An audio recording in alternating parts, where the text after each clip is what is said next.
giving, paying, losing $100,000. I have learned a few things in the past 19 months.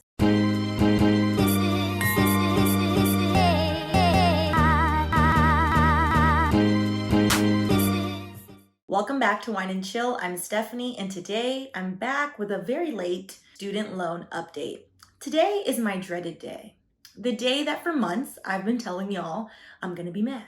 I'm gonna be mad. I'm gonna be mad. I'm gonna be mad. And I'm not mad. I have other feelings about finally hitting the $100,000 payoff mark and still owing six figures.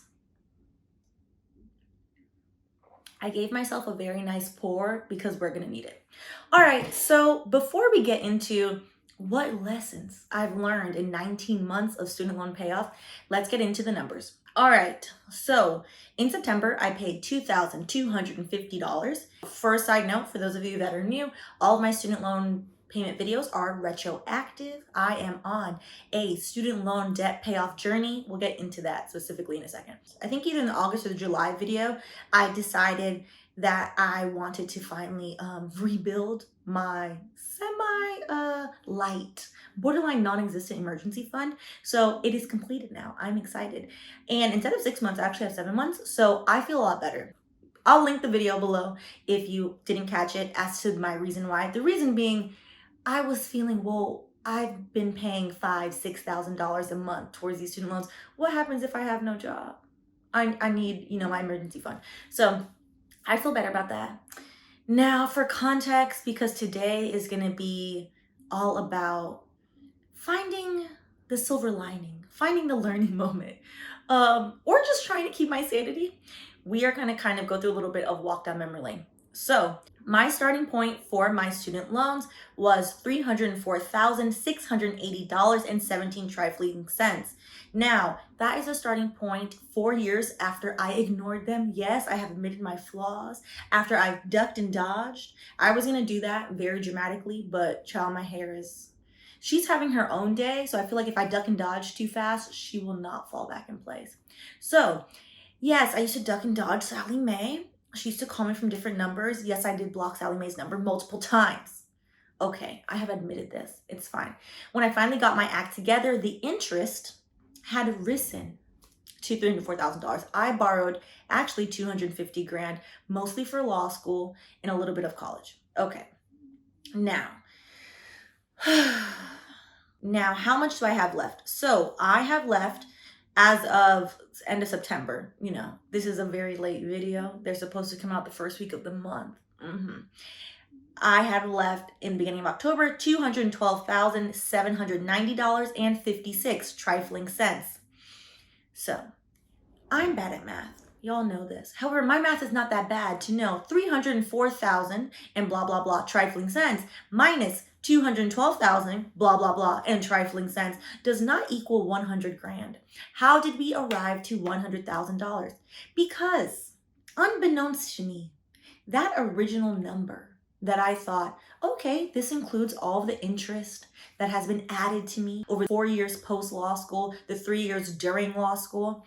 No, FedLoan didn't do that. FedLoan doesn't actually apparently let you know specifically to pull up the receipts. I have paid almost $92,000 to FedLoan, and then I paid $9,000 to Sally Mae. Yes. And in redoing the math, the minimum amount of interest I'm going to pay is $75,000 of money Stephanie did not borrow. Did you grab your wine yet? Okay. So now that the numbers are out of the way, it has been 19 months. It has been 19 months since I decided on Valentine's Day 2020, right before the beginning of the panorama, that I was going to finally pay my loans. It has been 19 months as of the end of September. When we're only counting September. It took me 19 months to pay off $100,000. That's around $5,000 a month. Some months were $6,000. So 70% of my paycheck for a long time was going towards my student loans. The past 2 months, it hasn't been 70% of my paycheck because I have reallocated a lot of that money towards my emergency fund. It felt great. It feels great to look in the bank and see, wow, not only do I owe money, but I have some money. Listen, I gotta take the little wins because this is stressing me out. Besides giving, paying, losing $100,000, I have learned a few things in the past 19 months. The first one being that I've learned, leave space for your emotions. My default setting, I like to say, is a very hyperly productive, jovial, assertive Aries personality. I don't like to be down. I don't like to be sad. I was not prepared when I started my student loan journey that the emotional toll it would take. I was very ill prepared. When I made my plan, for context, I made my student loan repayment plan in the beginning of 2019. And for an entire year, I just looked at that plan. I was like, oh, hello, plan. Didn't pay a red cent, just looked at it. So by the time in 2020, when I decided, okay, I'm going to actually do this, I thought I had made peace with the plan.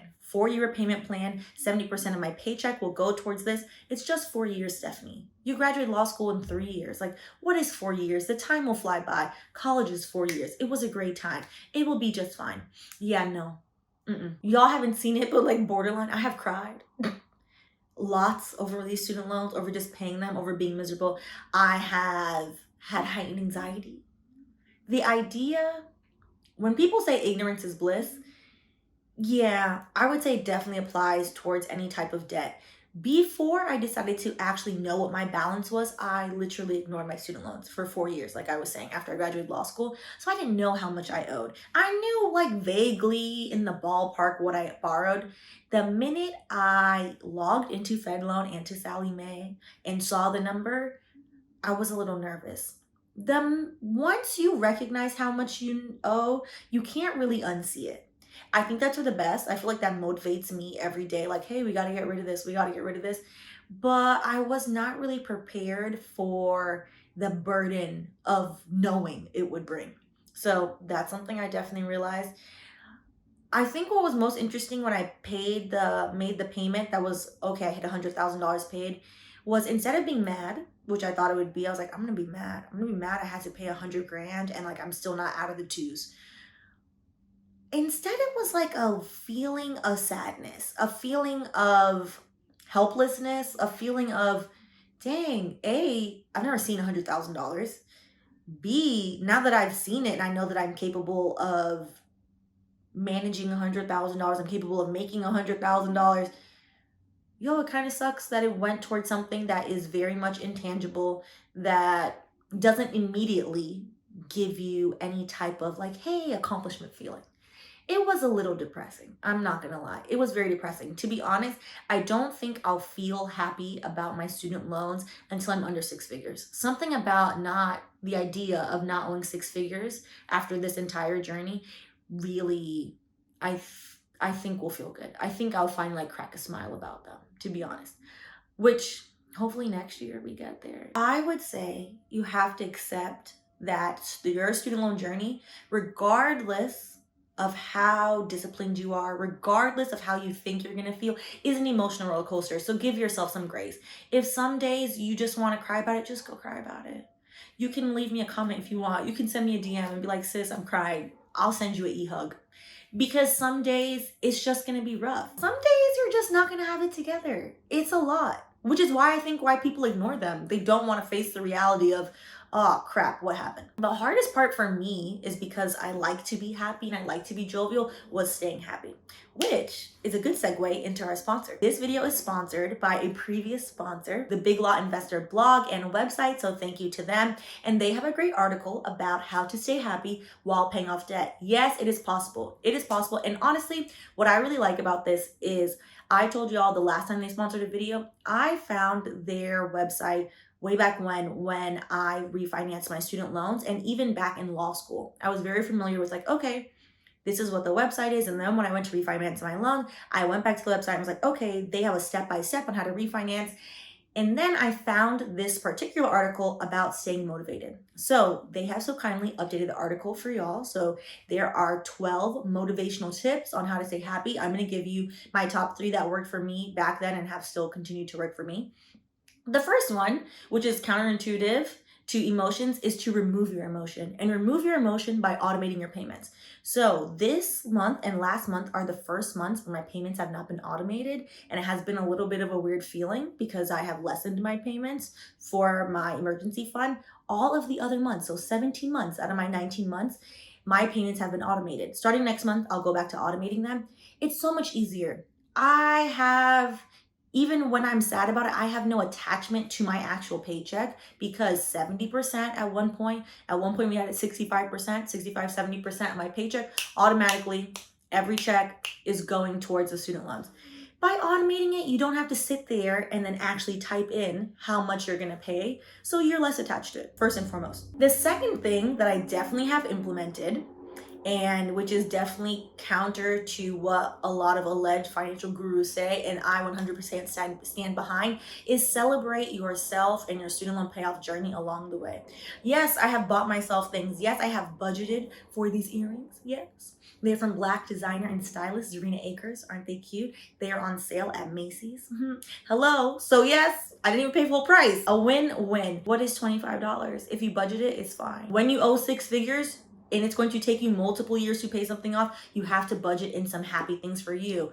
Y'all remember back in, I think it was like in the April video, in March, I turned 30 and I bought myself my first luxury bag. Now my luxury, it was $400. Don't get carried away. It was not thousands of dollars. However, it made me happy. It makes me happy. I worked hard for this money. You have to celebrate yourself along the way. So, and this is a suggestion that y'all have given me multiple times. Every so often, I'll go and eat a fancy meal with Gabriel. You have to find some fun, because the idea that you are just going to live frugal and rigid for 4, 5, 6 years while you pay off your 6-figure debt is foolishness and is farce, and it will make you a miserable person. It will change your personality. And I tried it for, I think, like about 8 months, like spending on nothing else, and I was so sad. I was so sad. You can budget away $25, $50, $100 for you. You deserve it. It's your money. So that is my suggestion. And then the third one is find alternative ways to motivate yourself. So y'all have seen my student loan chart, which used to sit on my fridge for many months, my little star chart that I put my stars on when I pay off a student loan. Josh is the owner and creator behind Big Law Investor. When he was paying off his $190,000 of student loans, he specifically made a debt chain that he hung in his living room, which I thought was really cool. I think you definitely need something tangible. I know some people put it on their phone, they make a spreadsheet, they do etc. Something tangible. It doesn't have to be big, but it can be the debt chain. It can be, I remember I did like the coloring chart one time, or twice, a few times I did coloring. I had the cute little elephant with the balloons. Just something that you can see, that you can touch. It'll make you feel a little better. It'll let you hold on to something. So I'm going to link his article down below in the description box so you can see the other 9 tips. There are 12 tips total. So that way, you can motivate yourself. That way you can, the more information you can consume on a weekly basis, I would say once a week, to remind yourself like, hey, I'm still on this journey. Hey, I got to find like a new motivator, the better. Honestly. So use the Big Law Investor as a tool. You don't have to be a lawyer. The debt-free advice applies to any profession. It applies if you owe 50 grand, 100 grand, 300 grand, 20 grand. It's learn from other people's mistakes. To be honest, learn from my mistakes, learn from my learnings. It will make your life easier. Back to my list. And speaking of learning from others' mistakes and finding motivation, I've learned during this journey, find the motivation where you can. So yes, I go on the Big Law Investor once a week. Josh sends out a great email list once a month. Best updates on student loans, so you know what's happening with Navient. Navient apparently is dropping people off. Fed loan is selling us off. Child, every type of commotion. So it's nice. Once a month, it's very detailed. Also, on YouTube, my favorite debt-free payoff YouTubers, Asia Dang, she paid off $200,000, I think, of student loans. She has an entire student loan journey, so you can watch it beginning to end. I've told you I've watched it multiple times. Penny's Not Perfection also paid off her student loan. She's great. I think you need to find people who you resonate with. I like them both. They're very normal, regular people who can do it. So if they can do it, we can do it. It's great. Also, Mary's like a lovely person behind Penny's Not Perfection. Instagram, debt-free gonna be hilarious. All day, just me, by myself, on the block, holding it down, getting my waist, straight face, all day. One of my favorite Instagram pages. She's just so funny. She's also like a nice person. She's just great. Like sometimes you need to see other people doing it. Bitch, I'm budgeting. First of all, the handle is hilarious. Also, somebody who gives great advice is paying off debt as well. And like you gotta just switch it up. Some days you're not gonna be 100%. Some days, to be honest, I really resented that I didn't have my money. Some days I have resented. I've said this. Some days I sat there and wondered, what would I do with $100,000? Interesting. That is a pointless thought. What does it matter? However, on those days, I go and I find my motivational tribe, if you want to call them that, and I go and I see like what content they're putting out. I go and I talk to other people I know that are paying off their debt. It's important to find motivation where you can and a community where you can. This hopefully can be a community for you as well. What I realized, I love my friends and family. However, my debt is not their debt. At a certain point, I started feeling bad talking to my friends and family about it because here I was with this huge mountain of debt. Not everybody's comfortable talking about money. My family specifically, grossly uncomfortable talking about it. They were in shock. They are in shock. To be honest, my dad is still in shock. He has no idea how this happened. And then you feel bad and then you feel shameful about your debt, which is not helpful. It's not helpful to you. It's not helpful to your family member. So find other people that also have debt so you can talk to them about it. So you don't feel like a burden. You can talk to me about it. Like I'm here and then you don't feel like a burden. And honestly, I think it's a good time to tell y'all, I appreciate having all of you here so much because it's really showed me that I'm not by myself. Because debt can be very isolating. Debt can feel very shameful because in our society, it's this unspoken thing that people don't want to talk about. People are talking about it more now, but I have so many friends, I said this before, that we went to law school together. We signed that student loan form together. We lived in student loan housing together, and they have no interest in paying off their debt.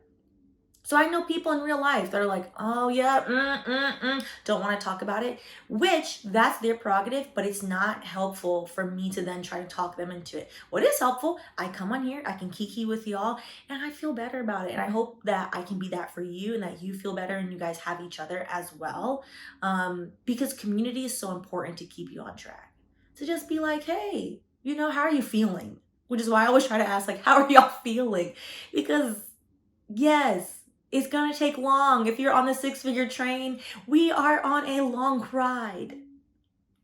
And we will exit eventually, but we are on a long ride. So find your motivation in your community where you can. And the last thing, I figured we'd do 3 things that I learned in 19 months of student loan payoff is interest is a mother.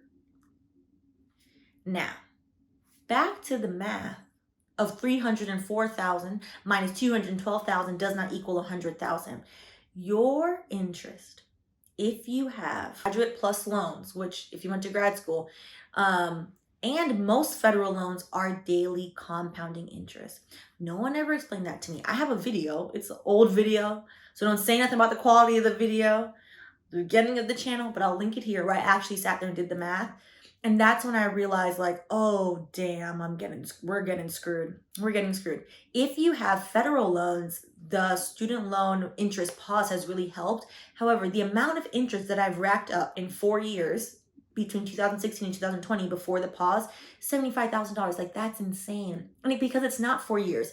The way that the interest worked for federal loans, federal graduate plus loans, the minute you borrowed the money, so first year of law school, that interest started that same day, every day, every day, every day. So that one is 7 years. If I had known that, I would have paid money. To be honest, most of the people that watch these videos, we already owe the loan, so there's no point. We already owe the money. There's not really any point of going shoulda, coulda, woulda. The money is owed. But if you're, proactive and you're in college now, or you're in law school now, or you're in med school, you're in graduate school now, pay whatever little money you can, because that interest, once forbearance ends February 1, will slap you in the face. And it's not worth it. I wanted to read something. The principal balance definition. Principal balance includes the original amount you borrowed, plus any loan fees, minus any principal payments. This amount does not include accrued interest, but may include interest that was capitalized, added to the principal balance when the loans entered repayment. That capitalized interest, for me, was, I believe, around $30,000 of just 3 years during law school of money I did not borrow. Yeah. That capitalized interest is causing issues. My principal balance is not actually my principal balance. I knew I didn't borrow all that damn money. I knew I didn't borrow the money. I borrowed a lot of money. I knew I did not borrow $304,000 of money. But that's how they get you. That's how they get you, and that's how we're here. If my math is on track, I have paid $40,000 in interest, I think, so far. And yeah, that's upsetting. That's very upsetting. And to be honest, I'm not going to let interest catch me slipping again. After February 1, we are getting thrown back to the wolves. And our interest, if you have public student loans, is going to start accruing again. The only way to combat this is A, pay off your loans, or B, refinance your loans while you pay them off. That's it. When you refinance your loan, you can refinance to a lower interest rate. We are going to walk through this step by step. I actually refinanced one loan 2 weeks before the panorama started. Irony. And I used a Big Law Investor's Guide to do it. So if you have private student loans currently right now and you're thinking about refinancing, I'll link their refinancing landing page as well so you can peruse around, familiarize yourself. We are going to do a step-by-step, a few videos on it in partnership with Big Law Investor. This interest is crazy. It's crazy to have 6, 7, 10% interest. So we are going to do that. So put a pin in there. On that note, how are y'all feeling? How are y'all doing? Let me know in the comments, how is your student loan journey going? And I want to say again, cheers to all of you. Thank you. I'm immensely grateful to all of you for letting me have this space. And to be honest, for keeping me accountable. It's been really helpful. And sometimes just, it's good to know I'm not by myself. I hope you feel the same way, that you're not by yourself. I'm here. There are other people here. So yeah, we are going to get through this. And the student loan video next month will be hopefully on time. It will be there. It will be there, okay? All right. If you haven't already, and if you have realized you forgot to subscribe, go ahead and subscribe and like the video. I'll see y'all later.